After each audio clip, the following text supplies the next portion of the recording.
Hey everybody, Nick here, and today I got a review for you of this pretty big little guy right here. This is the Omega Seamaster Planet Ocean. The Master Coaxial 8900 movement version.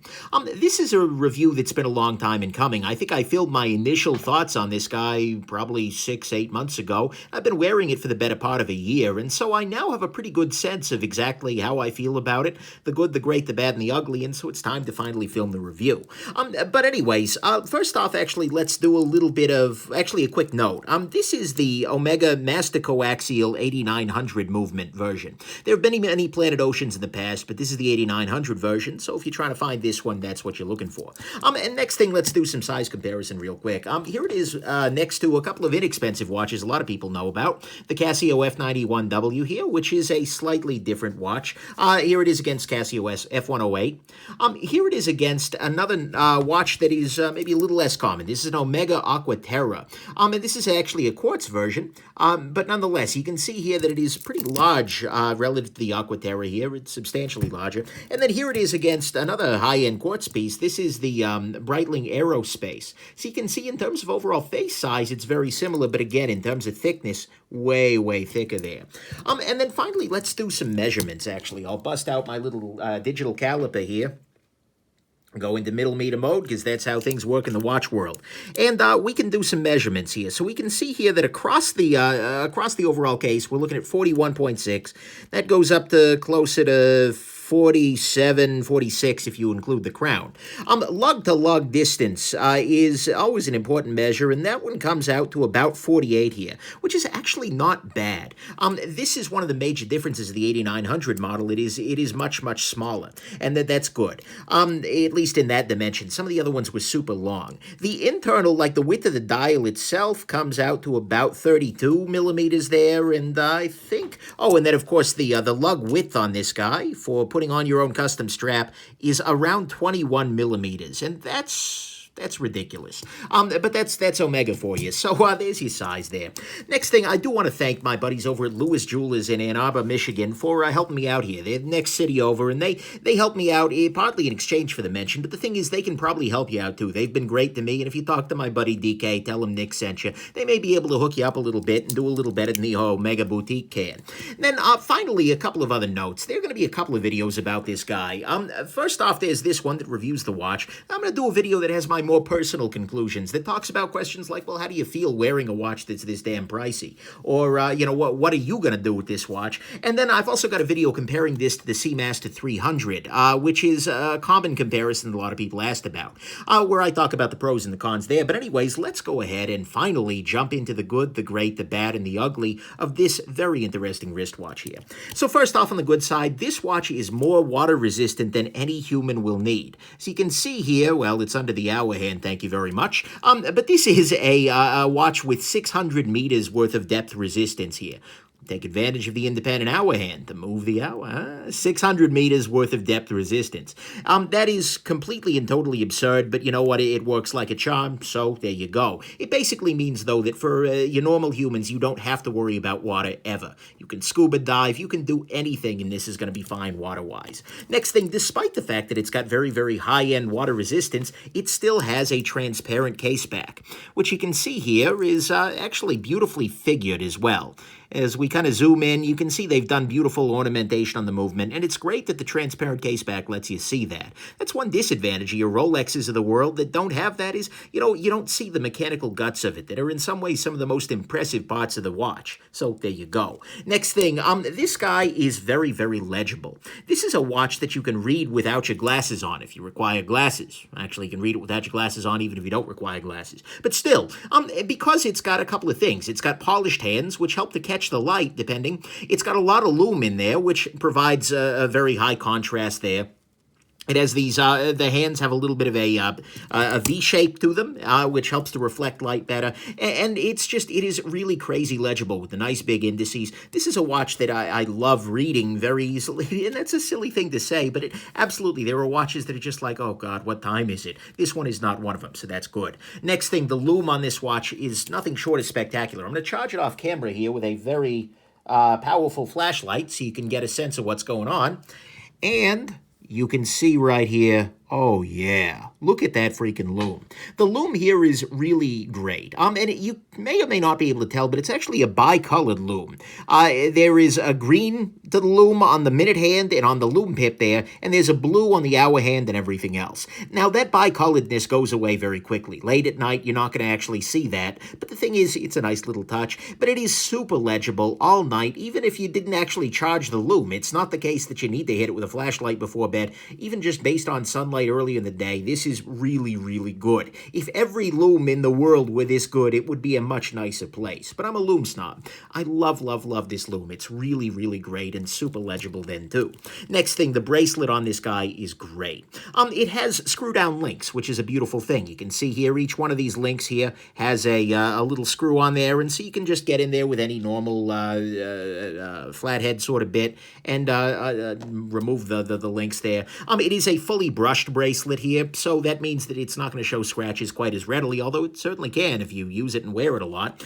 And it does actually include a diver's extension, which is good, I guess, if you're actually planning to dive with this guy. And so that's definitely an option there. Next thing that I just actually showed off is this. This is the quick adjust system on this bracelet, and honestly, it's kind of a game changer. There are two kinds of people in the world. There are people who've never had a quick adjust bracelet, and there are people who want a quick adjust bracelet and everything. Because holy crap is this great. What it does is, there's this little button here that says push, and if you push that button, see, watch, you press, and then it moves this little part forward and back, and then locks into position. And what this means is that without any tool, without anything, you can slide in and out the bracelet and get yourself a little bit of additional length. So right now at its full tightness, this is going to be maybe a little bit too tight for me. I mean, it's okay. It's probably what I'd put up with in a normal watch bracelet, but instead, without even taking it off my wrist, and it's hard to do this underneath the camera, by the way, I can reach in there with my thumb, pop that forward, and give myself an extra little bit of adjustment, and now it's perfectly comfortable. That is a beautiful thing. I have fallen head over heels in love with that adjustment, and every time I wear a watch without it, I am made a little bit sad. And so that is a beautiful thing, and it's something that I am so thrilled that Omega is putting out through their lineup. Next thing, this has a service interval. It's a mechanical watch, which means you're going to need to send it home for servicing. But the thing is, it is at a 10-year interval. They recommend that you send this guy back only every 10 years, and that's pretty solid. Considering a lot of mechanicals are 5, 6 years, 10 is absolutely great. And part of that is because of the coaxial movement, we'll talk about in a bit here, it requires a little bit less lubrication. Next thing, this is regulated as a master chronometer. You can see down there, master chronometer. This is largely marketing, let's be real here, but what it does mean is that the watch is tested against magnetism, it's tested against water, and it is very, very accurate. This watch is guaranteed out of the box to be between 0 and plus 5 seconds a day fast. And the reason they give you a little more on the fast side is because fast is easy to adjust. Just pull it out, stop secondhand, give it the 5 seconds or whatever, it's fast, and you're golden, case closed. And so that's great. They give you an accuracy guarantee, and this one's well within that. Next thing, the movement on this is great in a bunch of different ways. To start with, it has a very smooth winding action. Not only is it an automatic, so it'll wind itself, but you can wind the watch manually. It has hacking seconds, so when you pull the crown out to the third position, the second hand stops. See? There you go, second hand stops, allow you to set it precisely. It has an independent hour hand, as I showed off earlier. In the second position, what actually happens here is you can just turn the hour hand by hours at a time. And your second hand hasn't actually stopped here. Your minute hand isn't being adjusted. So this is great for if you're flying, for instance, or if you're the daylight savings time. You can not affect the accuracy of the watch at all, but manage to change the hours. This is also a substitute for a quick set date, because you can see you can just keep going forward, and it's very easy to change the date, and you can in fact go backwards too, which is very nice. And so I appreciate very much that quick set, the independent hour hand thing. It's a great complication, and it's one that I think is frankly better than quick set date for a lot of things. So that's good. It is also an anti-magnetic movement, which is good. This means that basically this watch is suitable to defeat magnetic fields. It will not be affected by magnetic fields up until about the level of a small MRI machine. Now, I am not saying you should wear this into the MRI. That's a really bad bad idea. But this is not going to be affected by, say, the magnets in your iPad case or something like that. It's a little detail, but it's one that if you've ever had a mechanical watch go magnetized, you'll appreciate very much. I've had not a hint of magnetism issues, and I work around a lot of speakers, so that's a thing. Next thing, it is beautifully ornamented, the movement, as you already saw there. Oh my God, is that thing pretty? Some days I just take it off and look. It does have the date, which is on there. And then finally, on the good side, this thing is crazy accurate. For a mechanical watch, mind you. So functionally, when you're wearing this guy, just on a daily basis for me, it runs around 0.7 seconds per day slow. But the thing is, if you take it off and you set it down, for instance, on a desk, and you set it in this position, which happens to be, for my particular watch, a position in which it runs about 3 seconds a day fast.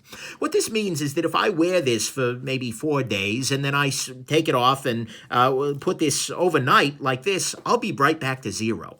And what that meant is that I didn't need to adjust the second hand on this watch for 220 days of solid running. And the reason that ended is because I was wearing another watch for a little while and tried putting this guy in the safe. I wanted to make sure it would still be as accurate after it started back up. Look, that's really impressive.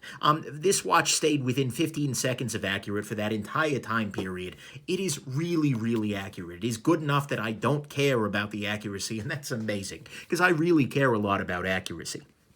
So to me, that is what's good about this watch, is that it's crazy accurate, especially if you keep kind of in mind that, oh, okay, might want to put it down on the other, you can play with a little bit. It has a great window, great movement with all kinds of beautiful features. It's regulated to master chronometer specs, so you know it's going to be accurate. It's not just luck of the draw. It has a 10-year suggested service interval, which is great. It has this quick adjust clasp that every bracelet needs to have, damn it. It has a very nice bracelet, nice clasp, everything like that, fully brushed. It has very, very thick and just beautiful loom. See, it's still going here. It's very legible with a transparent case back, and it's just more water resistant than any human will need. On the great side to me are the details. I'm going to try and zoom in a little bit and show some of this off. So right here, what we've got here, look at the font here. This is microgramma. This is the font that you see in 2001: A Space Odyssey, actually. That's where this font is coming from, which is a nice little detail, but it's a beautiful thing. The logo on this guy, the Omega, which I'll try and show off here, is not just printed on there. That is a separate piece of metal. Both the ohm symbol up at the top there and then the omega below it, those are separately applied, as are all of the 12, the 9, and the 6, as are all of the indices. You can see here that they have little reflective, basically surrounds around the loom there, which makes them easier to read in marginal light conditions, etc. You have these beautiful little polished hands that are, like I said, they've got a little bit of a V-shaped bend to them. And in fact, you can even see that at the start of them, there's a separate flat surface in the middle there. That's great. Here, let me move the hour hand out of the way here. Underneath there, you can see a nice little detail that you might not see. Come on, second hand, get out of the way. That you might not see normally, but right there, see, it says ZrO2, zirconium oxide. That is the material from which this dial is made. And this dial is really, really impressive to me. And I say that for a couple of reasons. It's just a blue dial at some very real level. So, you know what's so damned impressive there, Nick? But the thing is, it's a blue dial that has many, many different kind of shades to it. The couple of different times I've worn this, I'm going to put some light on the subject here of a slightly different color. The couple of, when I've been wearing this guy, you can see here that as I add more light to it, it's almost taking on more of a teal look to it. It's turning to a richer blue. And in fact, in the sunlight, it almost does look more like this. But when it's relatively dark out, and I'll try and darken things up a little bit, it turns to a nice gunmetal sort of gray blue thing. It's really, really cool. And so this watch dial is a shapeshifter, well, a color shifter, I suppose, and I love that very much. Other details. You can see here there's a chamfer around the date window. That's really neat. The bezel itself is actually a combination of liquid metal, and a ceramic in the middle there. The blue part is the ceramic, and it looks great. The case is beautifully polished with a contrast between brushed surfaces and polished surfaces everywhere. The bracelet is nicely done with the polished clasp edges on here with the omega in the back here. You can see it's been worn. absolutely. The gorgeous movement here, like I said, oh my God, is this movement pretty, guys? Seriously, oh wow, blued screws and everything. But the thing, none of these things actually matter. None of the details I've discussed here are actually worth a damn to anybody. But the thing is, they are absolutely beautiful, and they're a sign of mastery, and this is the kind of thing that you pay Omega money for, and that's great. And so to me, what's great here are those details. Let's talk about what's bad. The bad side. First off, I'm not in love with the orange accent colors here. It's not something it's grown on me, but I'm not convinced there's not a better color for that. Little nitpick, but it's a thing. Next thing, this is using 21 millimeter lug width here, which means that only the Omega bracelet's really going to fit well, but it also means that other things, like for instance rubber bracelets and whatnot, are a little bit awkward. I wear this guy on occasion on a blue isofrane bracelet, which works great, but I have to get to 22 and then kind of jam it in there. Is not great. NATO straps, again, a little weird. Why 21, Omega? Just do 22. Make life easier. Next thing, the bracelet links are screw down, but unfortunately they're using a very strong thread locker, so you need to be very, very careful that you're not going to injure these soft screws as you do that. Next thing, this clasp, although it's great, and I love that quick adjust, particularly given the fact that it's got this diver's extension in there, this is a very thick clasp. And so as a result, this is sticking off your wrist a fair amount, and it's not super comfortable to use while, say, you're typing or something like that. So if I'm working on my laptop in my lap, I'll often find myself taking my watch off, setting it down on the table next to the couch. It's not a big deal, but it is absolutely something you're going to feel a little bit.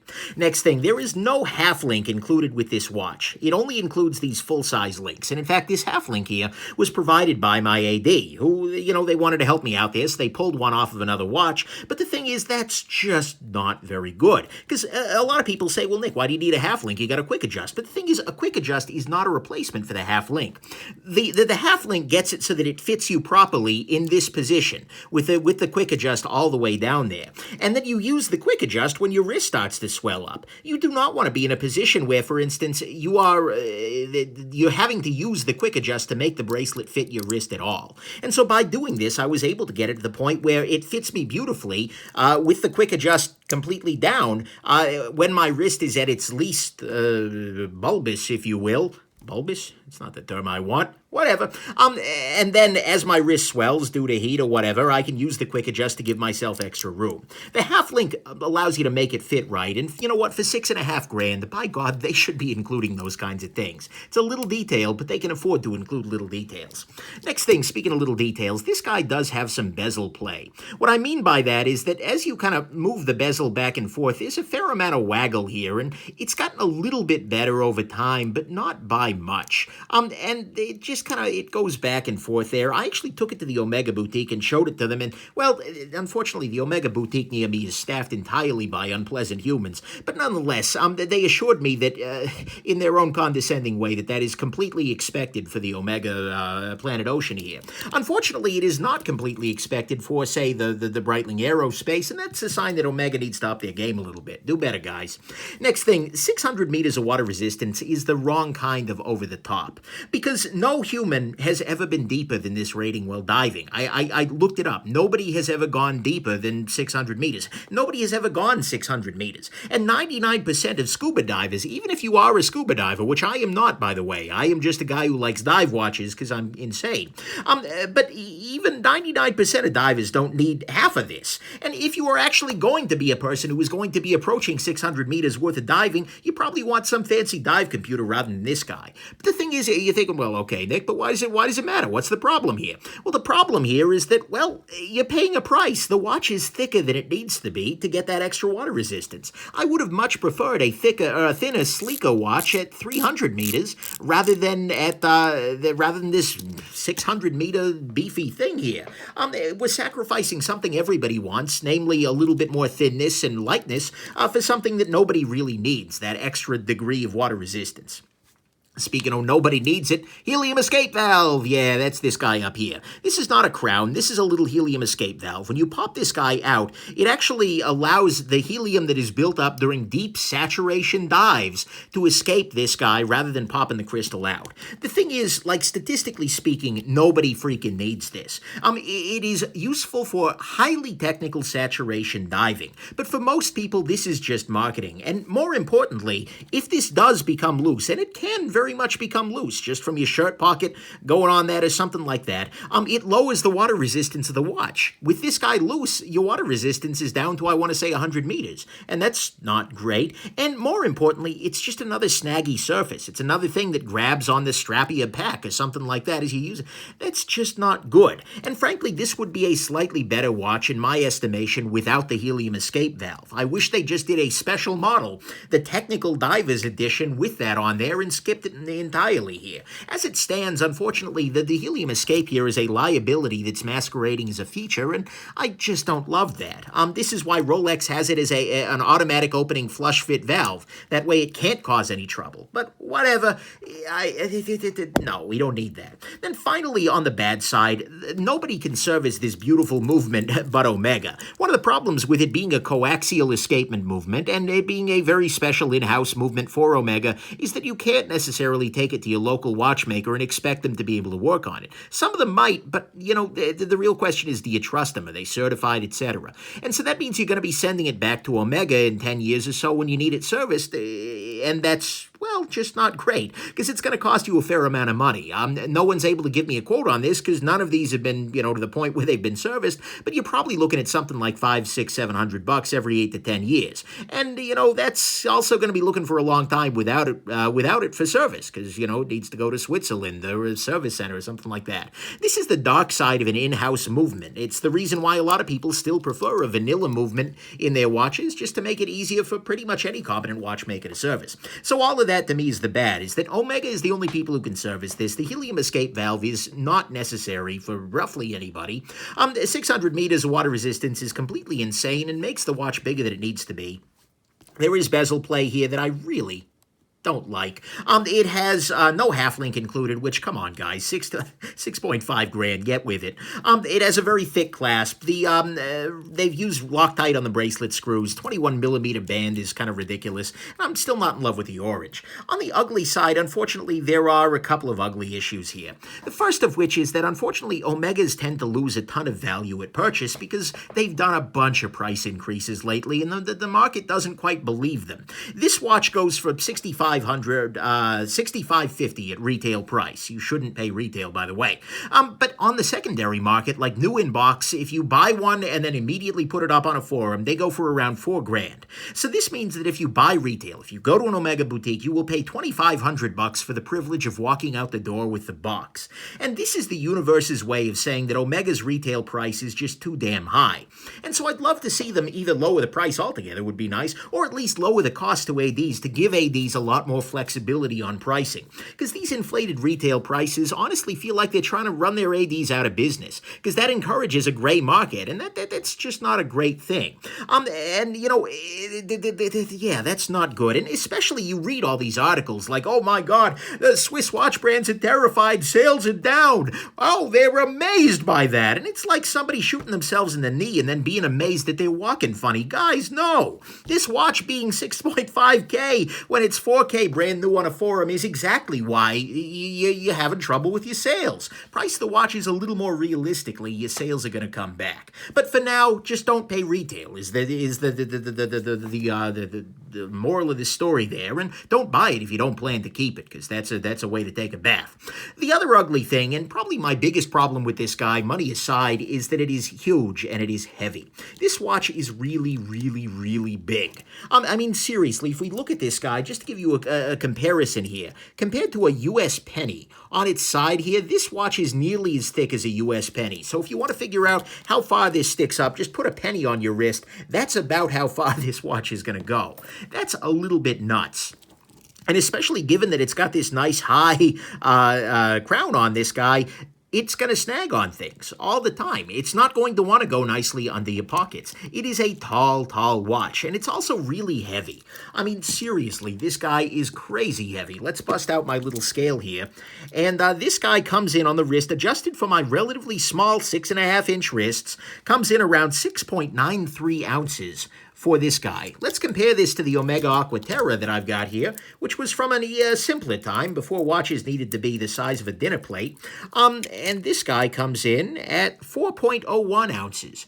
That's a slight difference. Holy crap, is this thing heavy.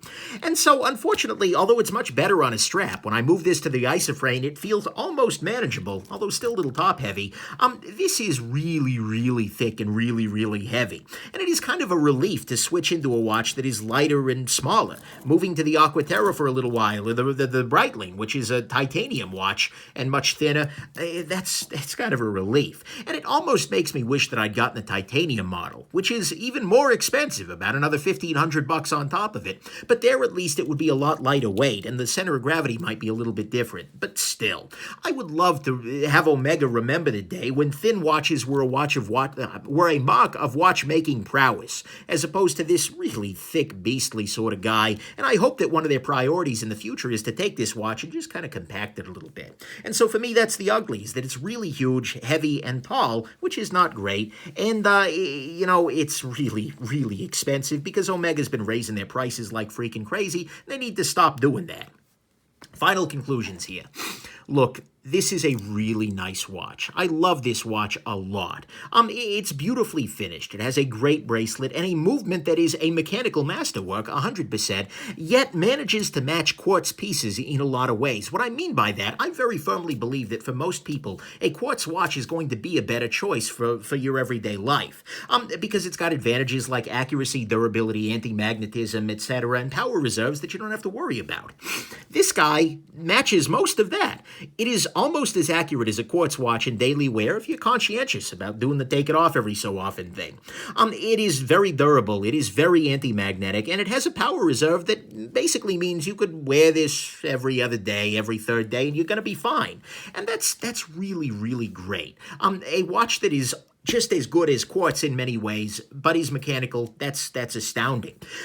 But this is also a watch that suffers from overperformance. Too much water resistance leads to needless weight and size. The helium escape valve on it is honestly just plain silly. And the marketing team thus has created a watch that's doing needless things, but you wind up paying a price. And there are two prices. I mean, one is the size that, like I said, is huge. It's big, it's heavy, it's tall. That's the thing that I like least about this. I mean, my left arm is now like super beefy, but it's not great. It's too big and tall and heavy for my tastes. And although there's titanium, that's even pricier. And also, speaking of the price is just really high. I mean, considering that you can get like a $3,000 Tudor that matches it both horologically and with similar finishing, that's a little rough, and especially given that you can get similar finishing on much less expensive pieces from some micro brands.